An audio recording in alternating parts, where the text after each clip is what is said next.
Let us talk about public forest lands. Ato na ning naagian sa other parts of the decision. So, public forest lands or forest reserves, ang rule is, no? Timan igin kay let's just say maka-apply ka og patitulo sa imong yuta, no? You can help your own lawyer successfully accomplish your application for issuance of title, no?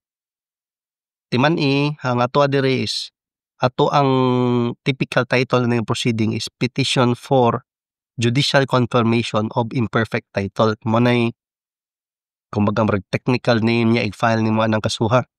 So the public forest lands or forest reserves, unless declassified and released by positive act of the government so that they may form part of the disposable agricultural lands of the public domain, are not capable of private appropriation. Di mo pwede mabaligya, di mo mapanag-iya. So kanang sa mga probinsya-probinsya, common kina, di ba, na deklarasyon ang timberland, common kayo nga timberland kay nalagi deklarasyon ni baligya, di dyan na pwede. Okay? Kay it is not capable of private appropriation. As to these assets, the rules on confirmation of imperfect title do not apply.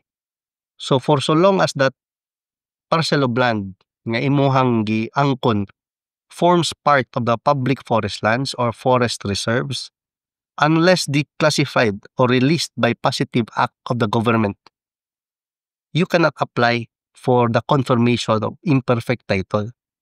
So with respect to these assets, no, if it is still forming part of the public forest lands, the rules on confirmation of imperfect title do not apply.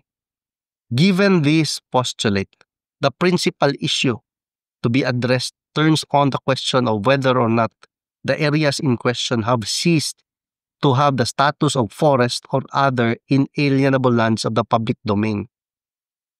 Ang question na diha, according to this part of the decision, ang principal issue to be addressed is whether or not kanay mo yuta, is it still part of the forest land or inalienable land of the public domain, or is it already part of the alienable and disposable land?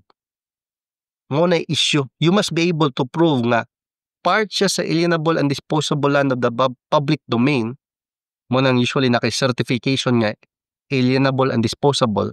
And you must be also able to prove when and how that parcel of land nga imong giangkon, when siya nahimong part of the public domain, no? When siya nahimong part sa alienable and disposable land, no? Kailangan nimo na ma-prove, and through what?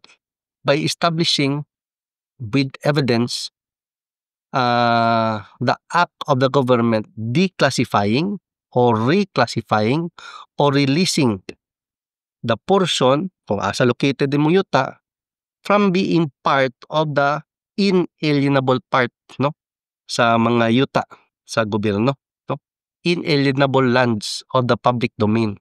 So it must be declassified kung asa na located mo yuta. It must be reclassified or it must be released from being part of the inalienable lands of the public domain para ma-appeal na siya sa alienable lands of the public domain. So kung dili na nimo ma-establish, walay positive act, wala kay certification from the appropriate government agency nga alienable and disposable siya, mo fail ang imuhang proceeding.